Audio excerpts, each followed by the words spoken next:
હોર્મુઝની સામુદ્રધનીમાં જે રીતે હુમલા થઈ રહ્યા છે એ જોતાં ત્યાંથી કોઈ ઓઇલ ટેન્કર સહી સલામત મુંબઈ પહોંચે તો બહુ મોટી વાત કહેવાય. ખરેખર એમ જ બન્યું છે, જેનો સીધો સંબંધ ભારતની સાથે છે. શેનલોંગ સુએજમેક્સ નામનું આ ઓઇલ ટેન્કર સાઉદી અરેબિયાથી ક્રૂડ ઓઇલ ભરીને નીકળ્યું. આ ટેન્કર પર લાઇબેરિયાનો ધ્વજ હતો. આ ટેન્કરના કેપ્ટન પણ આપણા ભારતીય સુશાંતસિંહ સંધુ છે. આ જહાજ હોર્મુઝની સામુદ્રધનીમાંથી એવી રીતે પસાર થયું કે ઈરાન જોતું જ રહી ગયું. જ્યારે આ જહાજ જોખમી વિસ્તારમાં પહોંચ્યું ત્યારે કેપ્ટને એક જબરજસ્ત યુક્તિ વાપરી અને જહાજને સાવ ડાર્ક કરી નાખ્યું.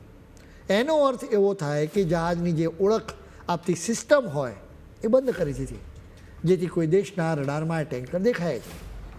દરિયામાં અત્યારે યુદ્ધના લીધે જહાજો નીકળતા ડરે છે, પરંતુ જહાજે અંધારામાં છુપાઈને રસ્તો કાપ્યો.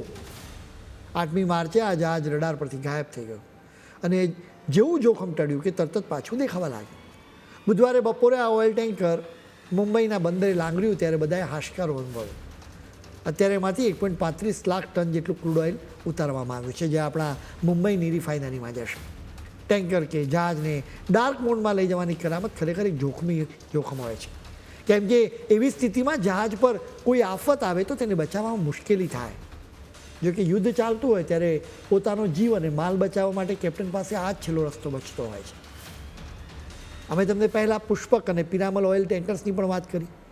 એ બે ટેન્કર્સ પણ સુશાંતસિંહ સંધુની સ્ટાઇલમાં આજે મોતના મુખમાંથી હેમખેમ બહાર નીકળી આવ્યા છે.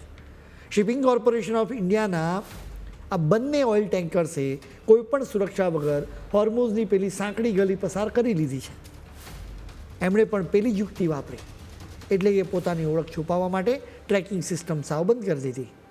આશરે 30 લાખ બેરલ જેટલું કાચું તેલ એટલે કે ક્રૂડ ઓઇલ એ ભરીને આ ટેન્કરો અંધારામાં લપાઈને નીકળી ગયા, જેથી ઈરાનની એ નજરે ન ચડી શકે.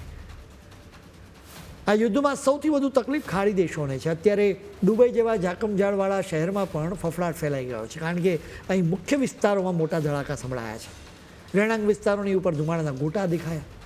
અમેરિકા અને ઇઝરાયલ જે રીતે ઈરાન પર હુમલા કરી રહ્યા છે એનો બદલો લેવા માટે હવે ઈરાન આખાતી દેશોને નિશાન લીધા છે.